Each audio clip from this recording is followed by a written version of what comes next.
Educated in the earth sciences at Durham and London universities in the UK and Stanford University in California. His work and professional interests have spanned many disciplines, including biostratigraphy. Stratigraphy. Yeah, I was practicing the word, you know, and it just didn't roll out, right? Hydrology, micropaleontology, environmental sciences, climate change, renewable energy, oil and gas exploration, and natural gas production and distribution. He has certainly earned the title guru. He has published over 130 papers in referee journals as well as book chapters. He's presently a lead author of a new book to be published by the Intergovernmental Panel on Climate Change in April next year on renewable energy and climate change. And he's just published a new book entitled Energy, the New Agenda. We're very, very honored to have you with us this morning, Doctor. Right? So may we invite you now to address us. Please welcome.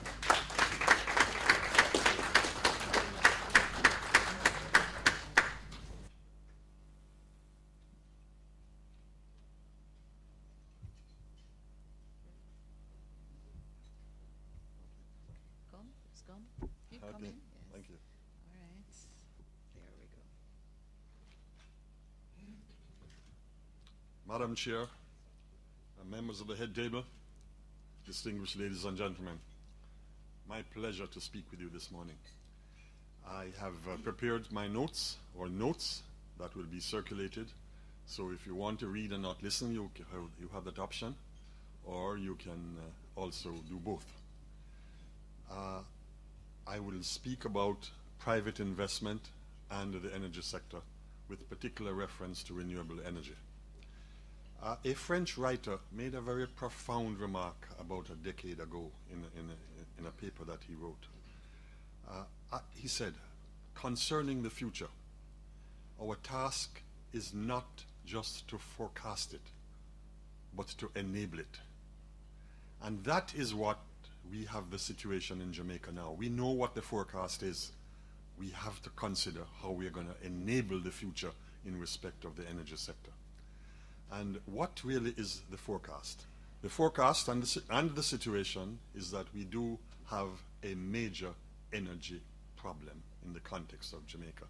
Our energy resources are poor or very low, and we have to spend a significant amount of funds on the importation of energy, presently in the form of oil, but in the future perhaps more and more natural gas as we go forward. If we look at the trends in the world, the Oil and Gas Journal last month, in the month of August, indicated that there was 140 trillion barrels of oil left in the world, which would be, at the present rate of consumption, approximately 50 years. It also indicates that there was 6,600 trillion cubic feet of natural gas, which would allow natural gas to be around at the present rate of consumption for about 70 years. In addition, there's enough coal to last for 110 years. So there is a significant amount of conventional fuels left, but all of these are essentially not clean fuels. And oil is going to become more and more expensive as we go forward, more and more difficult to get, and more politically aligned.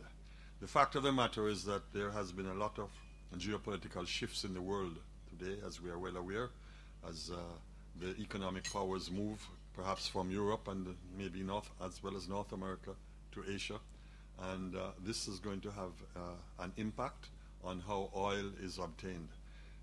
For example, now we note that 56% of the oil in the world is in the Middle East, and that is a very important development in terms of sensitivity as to where we're going to find oil in the future and how oil can be used as a political tool as we go forward.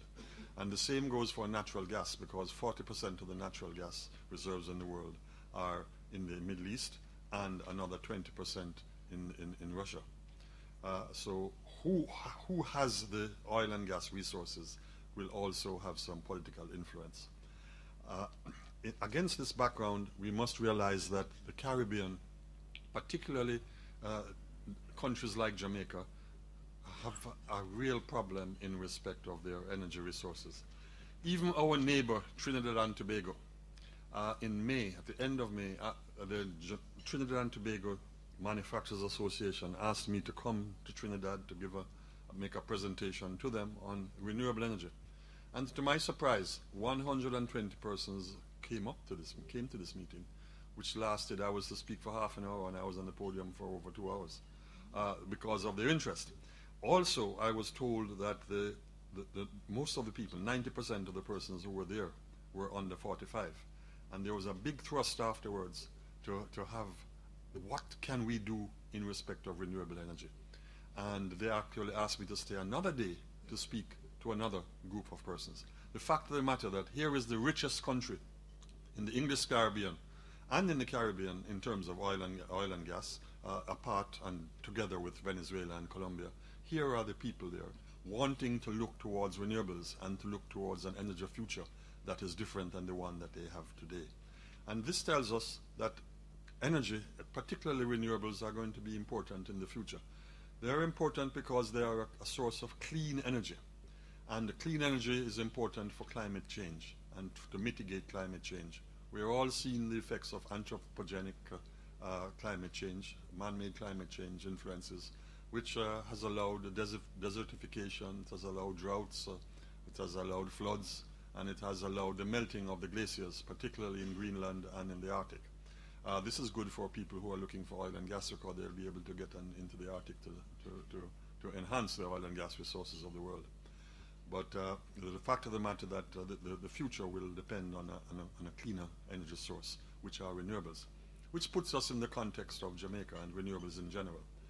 The fact of the matter is, in this hemisphere of Brazil, to whom we look for some leadership because they are so advanced, they now have 47% of their energy needs provided by renewables. In the context of Jamaica, it's about 6%.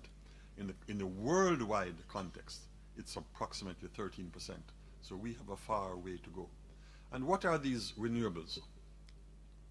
The renewables that exist in the context of Jamaica are primarily wind, solar energy, hydropower, and biomass, waste to energy, ocean energy. And we have many projects in these, using these technologies and these resources. Let us speak for a moment about wind. Presently, we have an installed capacity at Wigton of 20.7 megawatts. It's being expanded by a further 18 megawatts, which will be commissioned within 6 months, 5 or 6 months. We also have 3 megawatts of energy coming on stream shortly, in a few months, by the JPSCO at Hermitage in St. Elizabeth.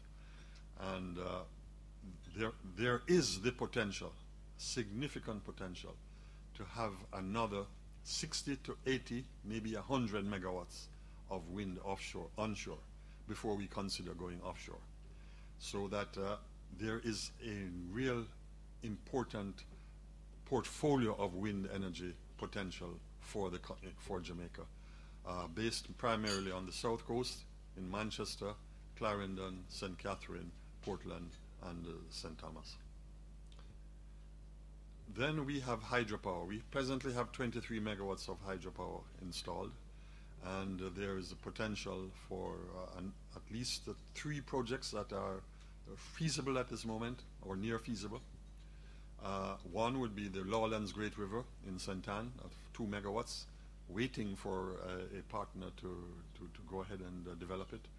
There is the potential for between 6 and 8 megawatts in the Great River of Hanover, and between 15 and 25 megawatts in the back Rio Grande of Portland.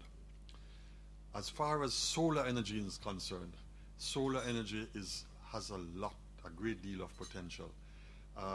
The cost of solar energy is gradually going down, although the clock speed for its